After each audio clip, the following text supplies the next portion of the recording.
name again? Karen. Karen. And what's your name again? Susan. Archie. Douglas. Linda. And Ryan. And then I'm sitting here trying to nod to everybody that's going to talk. Today's podcast is going to be looking at the transition between childhood and work.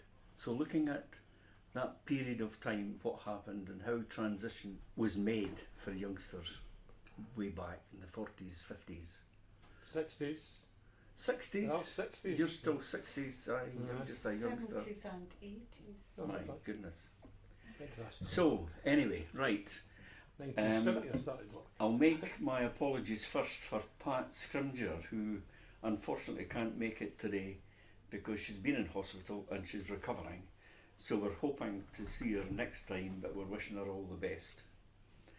But today, as I said, we're talking about that transition between what was childhood, primary school and secondary school into work.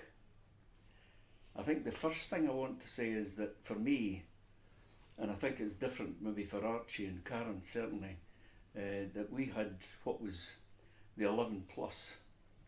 And at that time, the 11 plus actually gave you an indication as to the type of course or the type of study you were going to do. So you either went to what was the secondary school or the secondary modern, as some people called it, or the high school.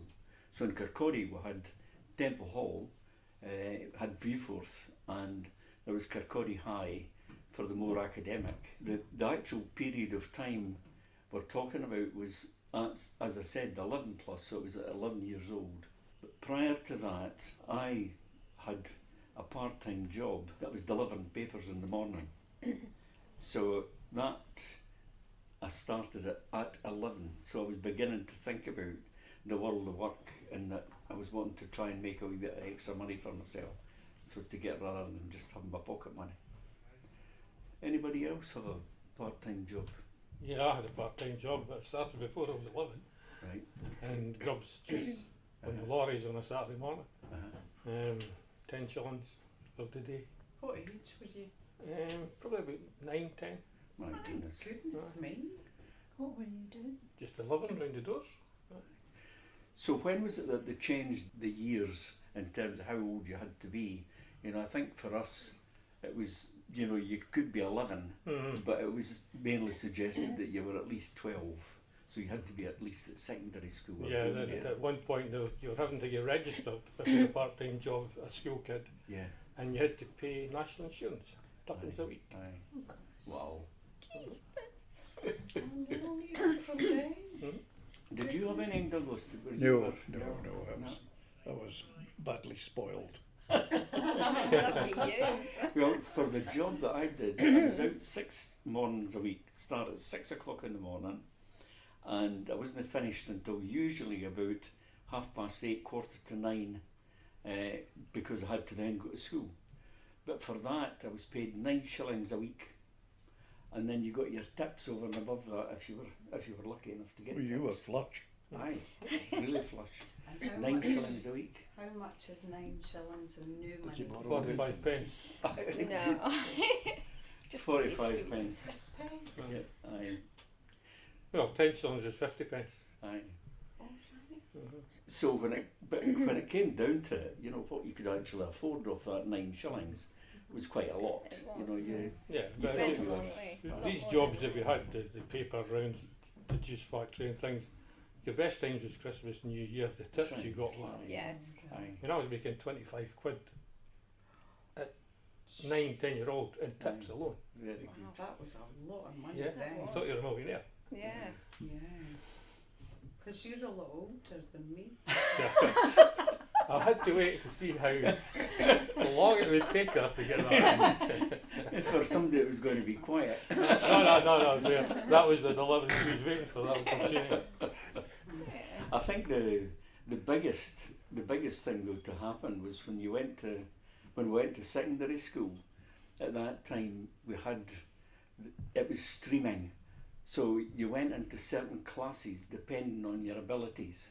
Mm-hmm. So like there was the academic bit, which, as I said, the majority of kids had been streamed off, they went to high school, but down from that you then had what would be turned into the more commercial type jobs, and then it was the industrial type jobs, and then you had the other stream, which was the cobbling and the gardening and you know, that type of work where kids that were less able in terms of academic were able to find a niche for themselves and you know, learn a bit about a lot of the trades, which then stopped after the stream. Well, Viewfort was, when you went to Viewfort at first, you either went to 1A1, 1B1, 1C1, and C was, say, the pretty cobblers. much, pretty much the same as them. I went into the 1A1 at the start, but Yeah.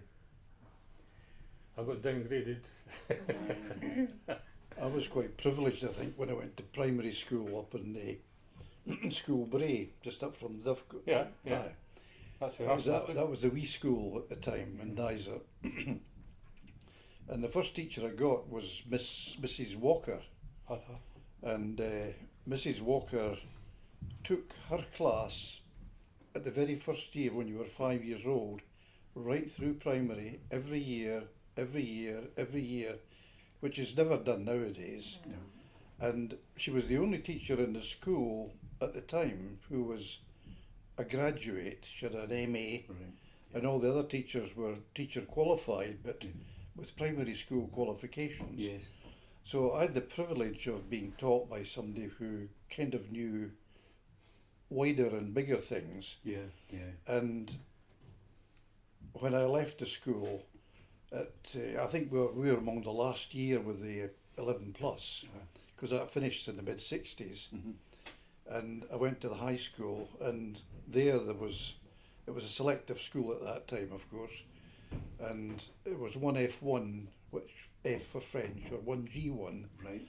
and 1F1 to 1F10, so that shows the intake. Wow. And each class had about 300, so the first year was about nearly 400 pupils. My goodness. And I went into 1F1, where the 1F1, 1F2 and 1F3 studied the very useful and practical subjects of Latin and Greek, which came in very handy in the course of my life. Whereas the 1F5s through to 1F10 did things like technical drawing, applied mechanics, all academic subjects, but designed to take them towards the more technical side of life as opposed to the more academic side of life. So I was never exposed to any rough edges, and I suppose I've got to look back on my my school days as being extremely privileged. The only thing I did wrong was once I forgot to revise for a chemistry exam, and I got something like 25%. And of course then the headmaster, Robert Adam at the time, who was a complete and absolute carbuncle of a man, he came into the classroom and handed out the reports at the end of the exams. He threw mine at me and he says, "Bell, I have some plans for you." And I said, "Oh, right." And he says, "I know somebody who might give you a job in Meikle's carpet factory." Just because I failed chemistry. So that was a kind of grooming that I got for later life, which was none. Not for working life, I mean. No. Dear.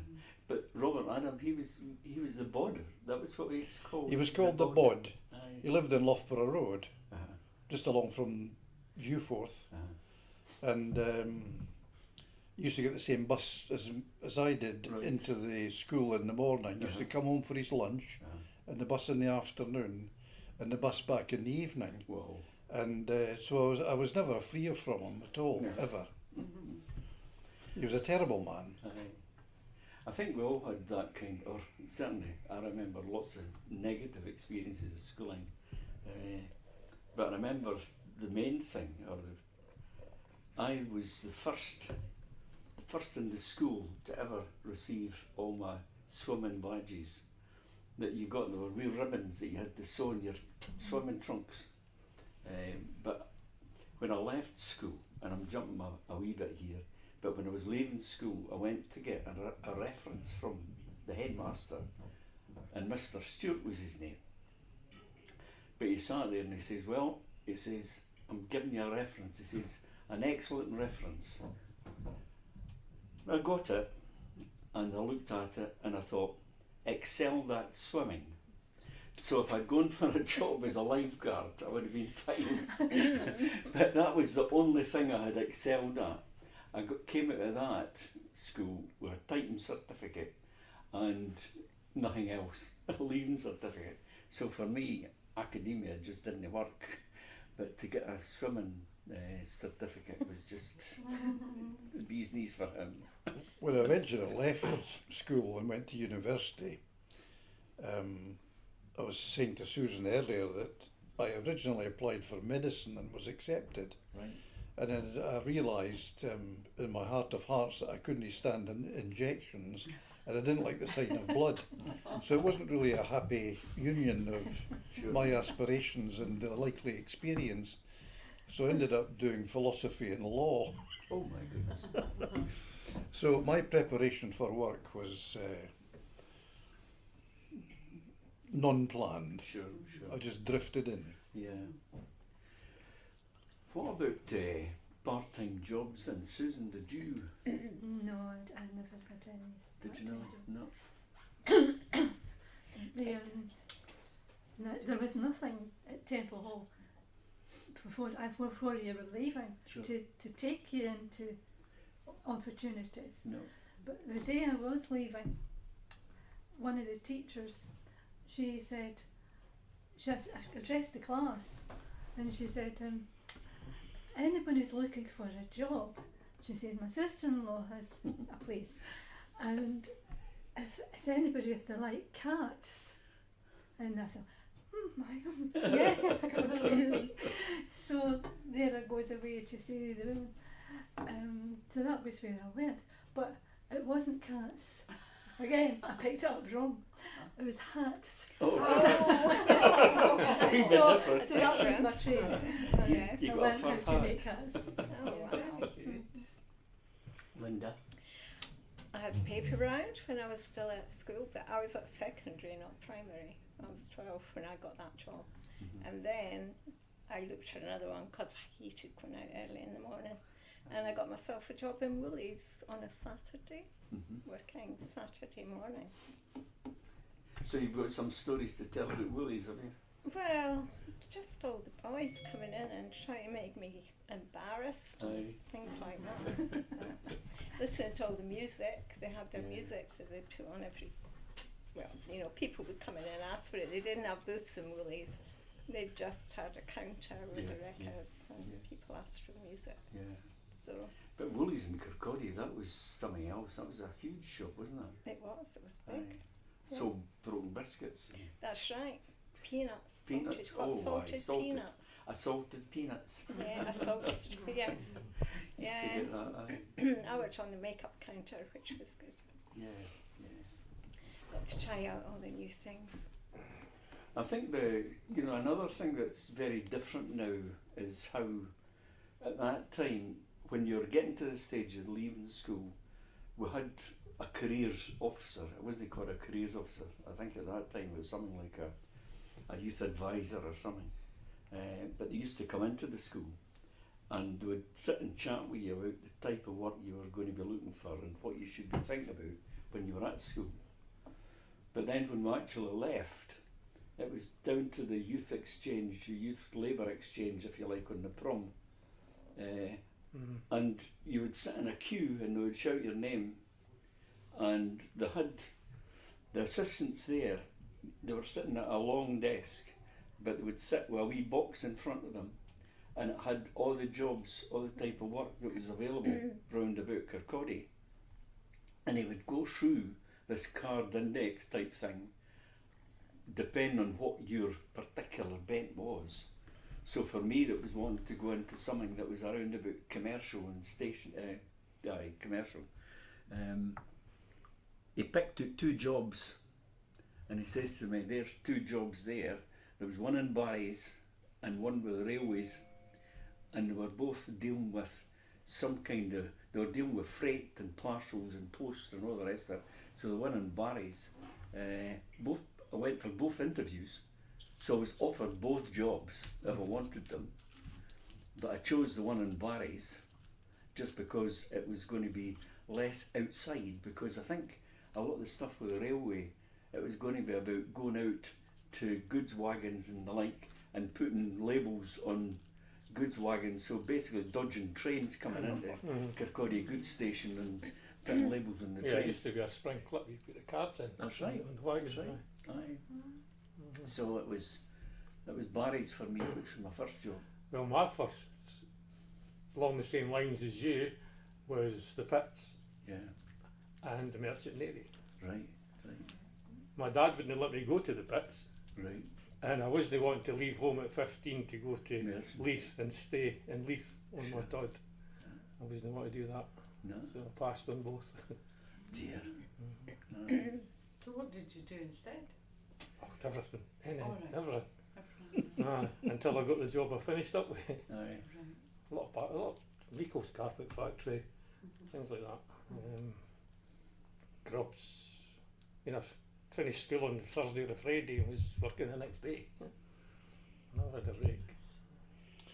Talking about preparation for work, I occasionally used to go to one of the government departments in Glasgow at the West End, and the civil servants there used to look out the window across the road to what was the benefits agency, in old parlance, the Brew, and they used to watch the people going in with their crutches, and then they would come out about an hour later and throw the crutches into the skip. Oh dear. So they used to call the police Lourdes. Miracles. So that was real training for the workplace. Not required to work. As I was saying, Pat Scrimger is not with us today. She's ill, but she sent me a wee message which identifies what she did when she was leaving school.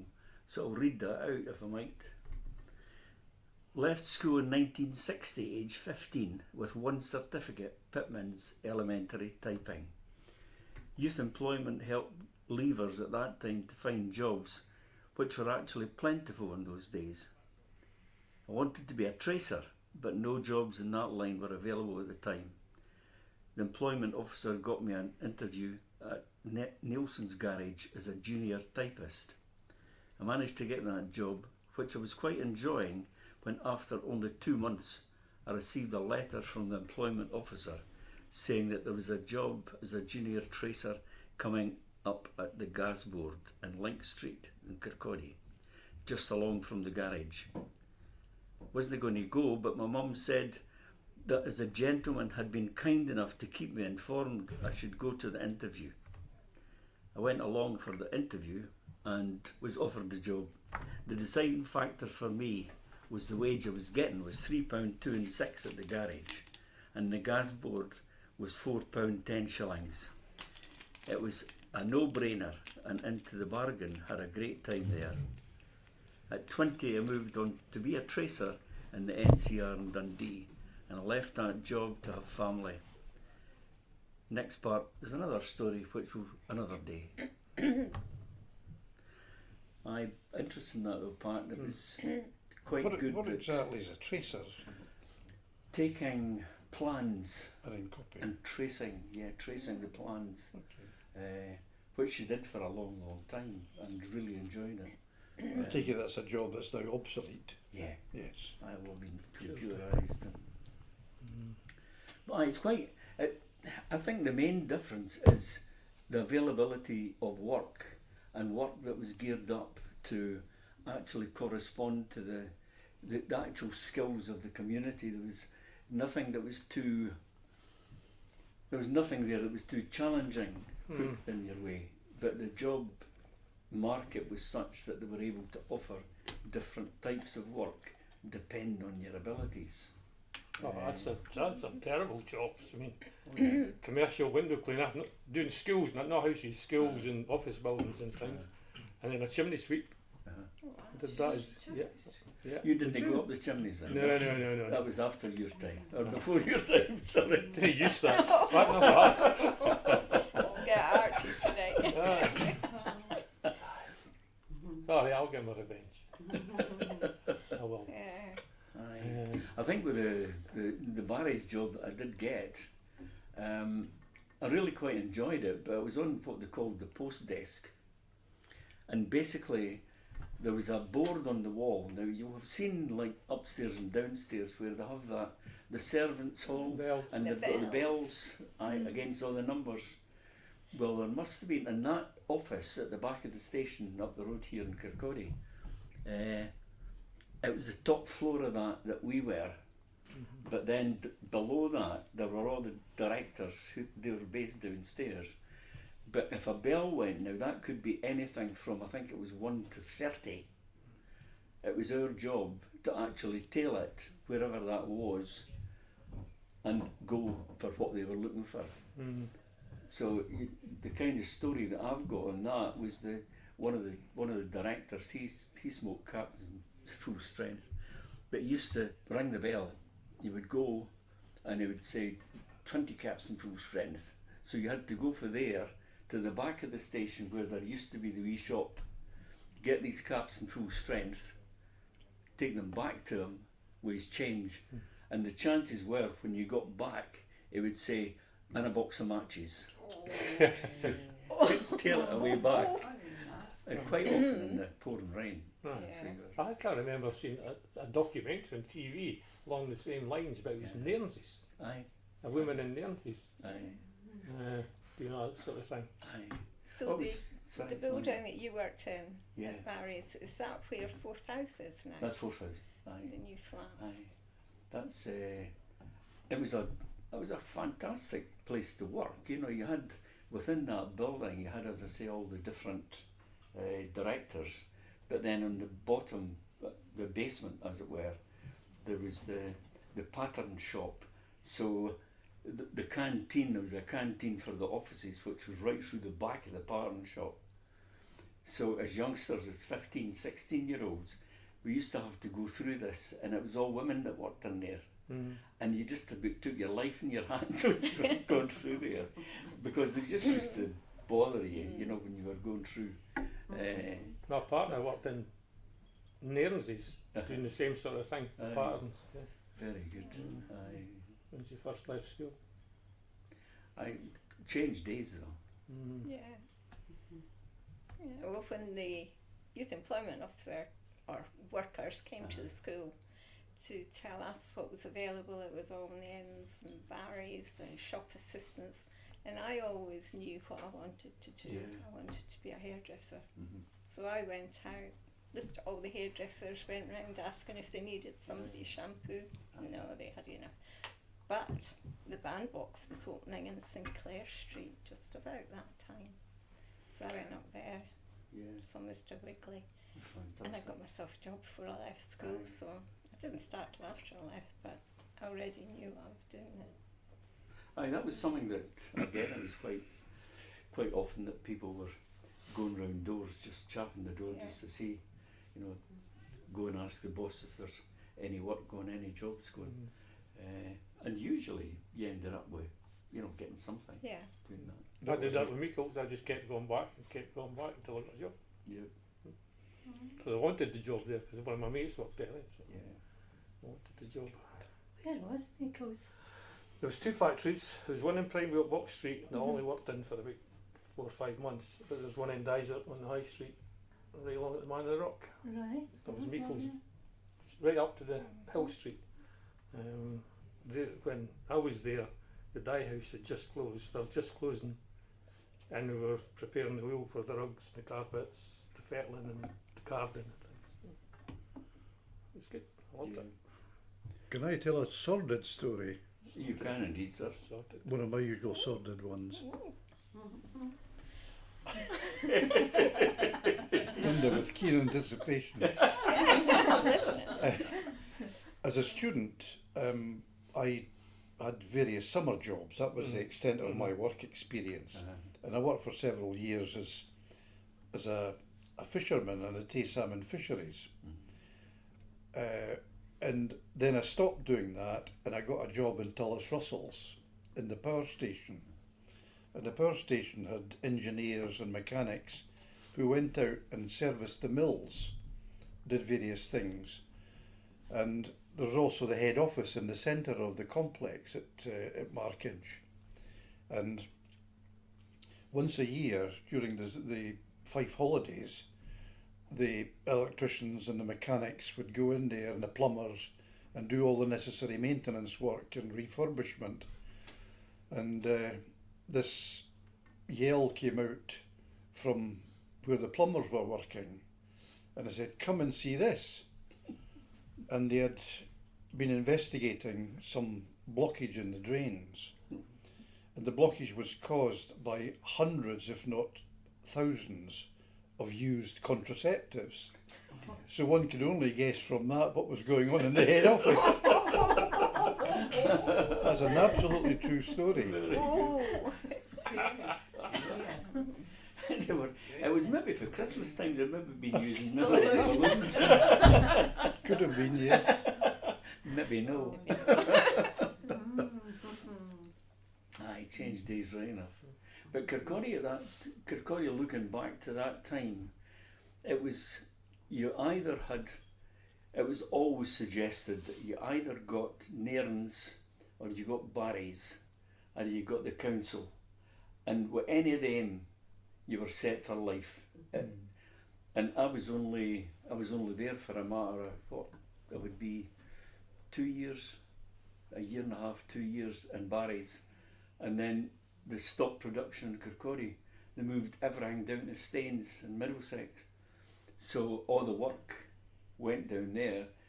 There were some of the jobs that actually went with the company down there, but the majority of men basically lost their jobs, men and women. But as I say, jobs were much more plentiful in terms of, other work that was available round about the area.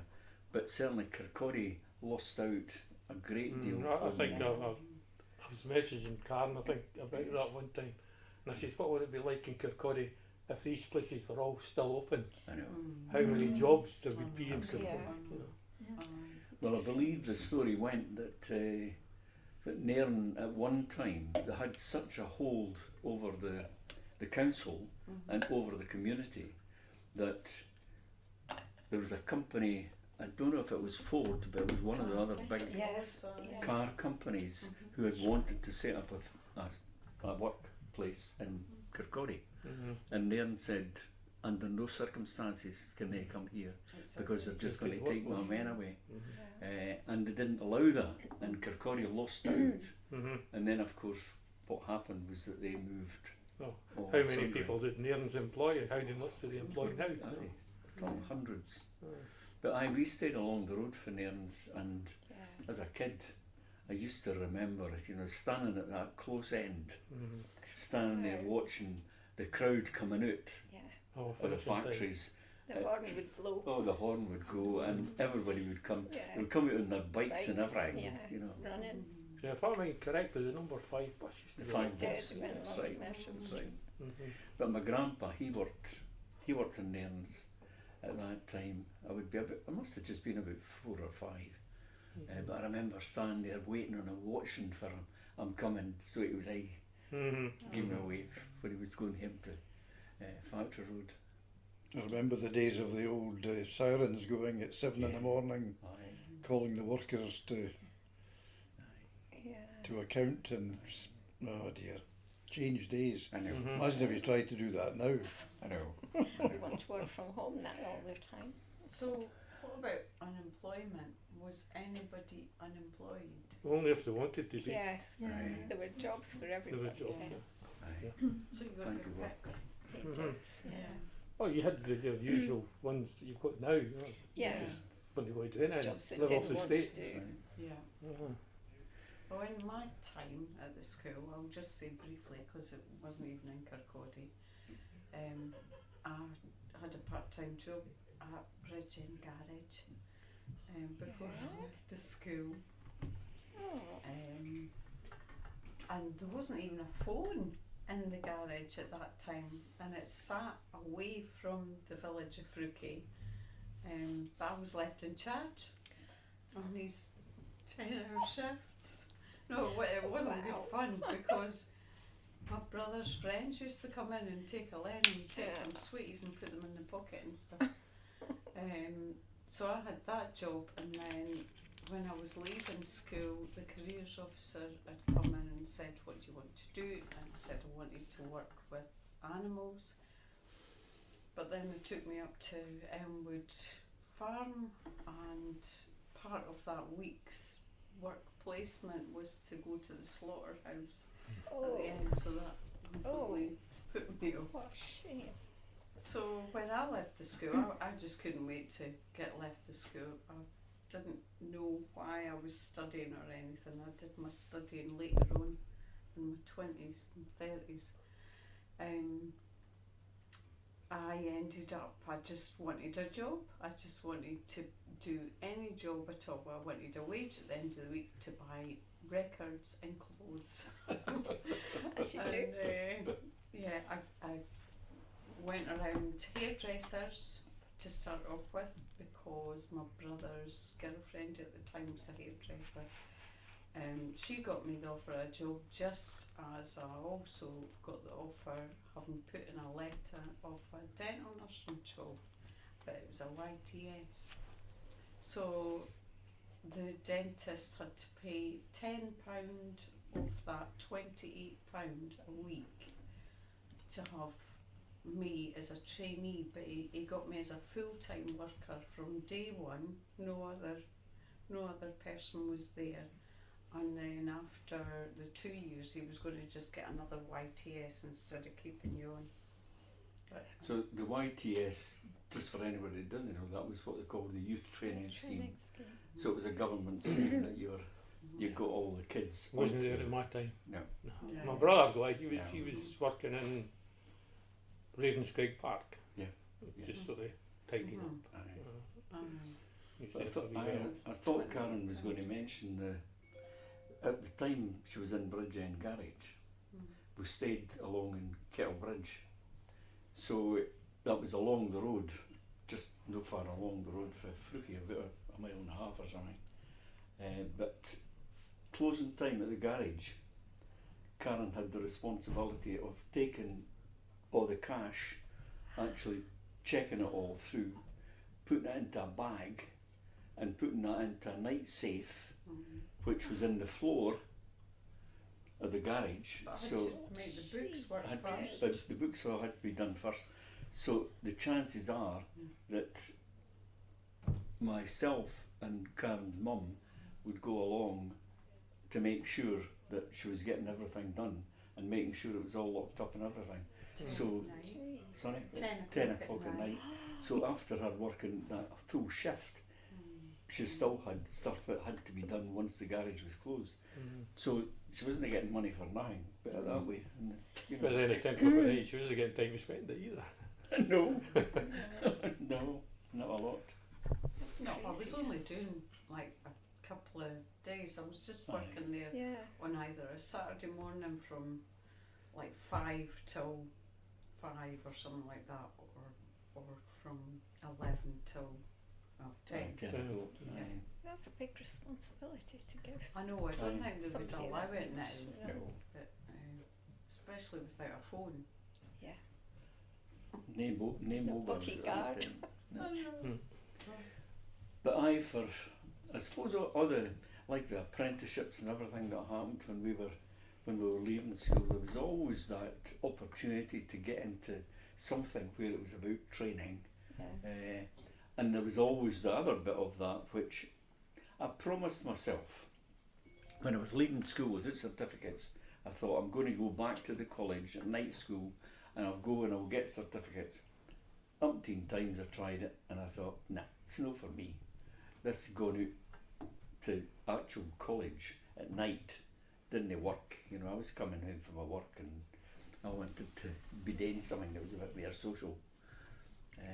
So as Karen said, I was very much later in life before I went back to uni, and Anyway, the role. Sorry, Ben. Sorry, Just no. going to say the roles are different nowadays, Yeah. because in the days that we're now talking about, being a plumber was obviously a less of a life choice than being, say, a teacher. The teacher paid more. Now it's more worth your while to be a plumber than be a teacher, Oh, yeah. because plumbers are making all the money, Aye. or a proper tradesperson. Yeah, yeah. But again, that's all. An awful lot of that is down to the number of posts that are available within, like council. They're bringing in private companies to do a lot of the plumbing work for them. Yeah. So it's the privatisation bit, which is all movement, but anyway. I think Aye. they should Go on. bring. I know that they're starting to bring back apprenticeships Yeah. more, Yeah. but I certainly think that there's a lot of people more hands-on than academic, and I certainly was at the school, and I wasn't even allowed to take music along with that. I had to pick one, and I was really good at music, and I was really good at art. So it was pushing you into subjects that I just You didn't didn't want study to do. at the time. Yeah. No, at the time I didn't. No. But I certainly think that apprenticeship should be far more available now. But it used to be the case that, likes of the forces, for example, where that was an option to go and get a trade. It was seen very much more as, you go into the army, you go into the RAF, you go into the navy, and they're all there, but you'll do training within that then takes you on to something that will go beyond just being in that particular force. And everybody thought the pits were just digging coal, but you had all your apprentices there as well. That's right, Yeah. that's right. Aye, all In the different dockyard. roles. Yeah. Yeah. That's right. Right. I would, it's one of these things, I would like to go back. I would like to go to a reunion, if you like, kids that I went to school with, just to find out how many of them actually went on to do what they thought they were going to do. Yeah. You know, just to find out how well they had done, or how badly they had done in making the choices that they made. Because I certainly felt that, you know, for as much as there were bits of it that I could say I would rather not have had, I think, well, I wouldn't have been the person that I am now if I hadn't had that, because it was that actually forced me to move into something which was more academic and much more in keeping with what I should have been about. But anyway, enough of all of that. I think we'll leave it there today, but once again I will send our wishes to Pat and hope for a full recovery to see next time. I think next time we're going to be looking at music, but music around Kirkcaldy, so music and dance, if Pat's up to it. But Douglas has also come up with a suggestion for a later date, which will be around about places, but thinking about the places in Kirkcaldy, like Prime Giltbox Street, like Hot Wind, you know, the names of streets where, why was it called that? Why was that called that? Why was it not just Johnny Smith Close or Adam Smith Close or whoever? So Douglas has suggested that as a future topic, so that could be either the next one or the following one.